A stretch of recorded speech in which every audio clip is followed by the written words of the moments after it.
Assalamualaikum warahmatullahi wabarakatuh. Perkenalkan, nama saya Muhammad Afgan Andra Arsanto, biasa dipanggil Afga. Saya dari Fakultas Ilmu Administrasi, Program Studi Ilmu Perpustakaan, Universitas Brawijaya. Pada kesempatan kali ini, saya akan memberikan informasi mengenai wujud nyata Pancasila menjadi sumber etika dan ideologi bagi bangsa Indonesia. Sebelum itu, kita perlu memahami makna dari etika dan ideologi.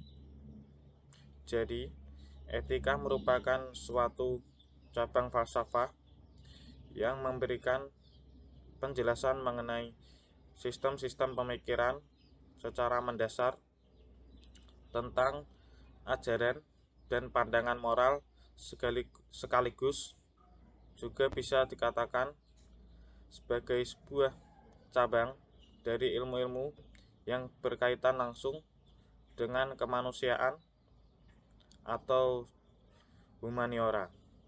Sedangkan ideologi yaitu sebuah ilmu atau teori yang telah diyakini kebenarannya, kemudian sudah disusun secara sistematis dan terdapat petunjuk untuk melaksanakannya. Kita, sebagai warga negara Indonesia, pasti akan menganggap bahwa Pancasila adalah sumber nilai etika dan ideologi. Ini dikarenakan Pancasila bisa dijadikan sebagai dasar sumber dalam pembentukan norma etika atau norma moral bagi kehidupan bermasyarakat, berbangsa, dan bernegara. Sekaligus, Pancasila sudah menjadi pedoman hidup bagi warga negara Indonesia untuk menjalani kehidupan di dunia ini.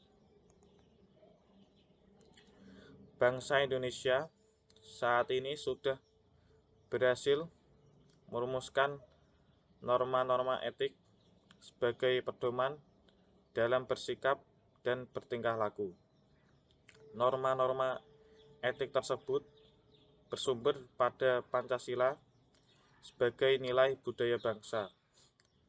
Rumusan norma etik tersebut tercantum dalam Ketetapan MPR nomor 6/MPR/2001 tentang etika kehidupan berbangsa, bernegara, dan bermasyarakat. TAP MPR tersebut merupakan penjabaran nilai-nilai Pancasila sebagai pedoman dalam berpikir, bersikap, dan bertingkah laku, yang merupakan cerminan dari nilai-nilai keagamaan dan kebudayaan yang sudah mengakar dalam kehidupan bermasyarakat.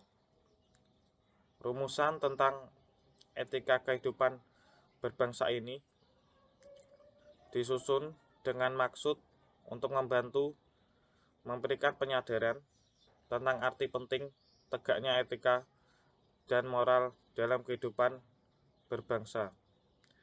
Pokok-pokok etika dalam kehidupan berbangsa mengedepankan kejujuran, amanah, keteladanan, sportivitas, disiplin, etos kerja, kemandirian, sikap toleransi, rasa malu, tanggung jawab, menjaga kehormatan, serta martabat diri sebagai warga negara Indonesia. Maka dari itulah, wujud nyata Pancasila menjadi sumber etika dan ideologi bagi bangsa Indonesia bisa tercermin lewat Pancasila yang sudah dinobatkan sebagai ideologi nasional dengan di dalamnya mengandung nilai-nilai budaya bangsa Indonesia yaitu cara berpikir dan cara kerja perjuangan. Untuk itulah Pancasila sebagai ideologi nasional dapat diartikan sebagai suatu pemikiran yang memuat pandangan dasar dan cita-cita mengenai sejarah, manusia, masyarakat, serta negara Indonesia yang bersumber dari kebudayaan Indonesia itu sendiri.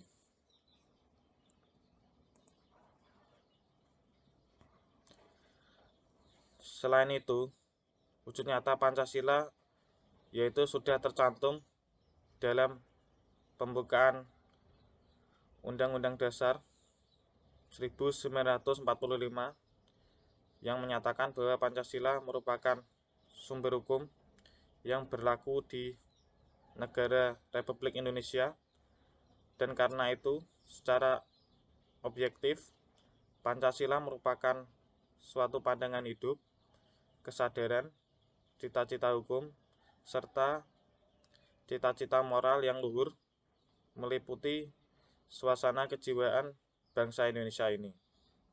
Sebagai pandangan hidup, bernegara, dan sistem nilai kemasyarakatan, Pancasila mengandung 4 pokok pikiran, yaitu yang pertama, negara merupakan negara persatuan yang Bhinneka Tunggal Ika.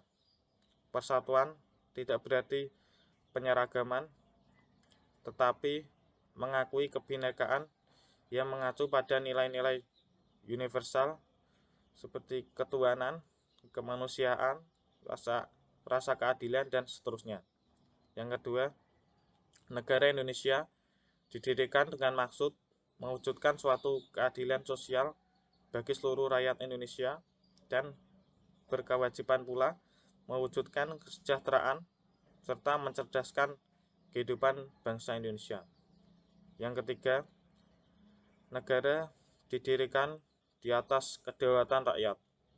Kedaulatan rakyat ini tidak bisa dibangun hanya berdasarkan demokrasi di bidang politik. Demokrasi harus juga dilaksanakan di bidang ekonomi. Dan yang terakhir, negara didirikan di atas dasar ketuhanan yang Maha Esa, yang mengandung arti bahwa negara harus menjunjung tinggi keberadaan agama-agama yang sudah dianut di bangsa ini. Baik, mungkin itu yang bisa saya sampaikan. Kurang lebihnya mohon maaf. Sekian dan terima kasih. Semoga informasi yang saya berikan bisa bermanfaat. Wassalamualaikum warahmatullahi wabarakatuh.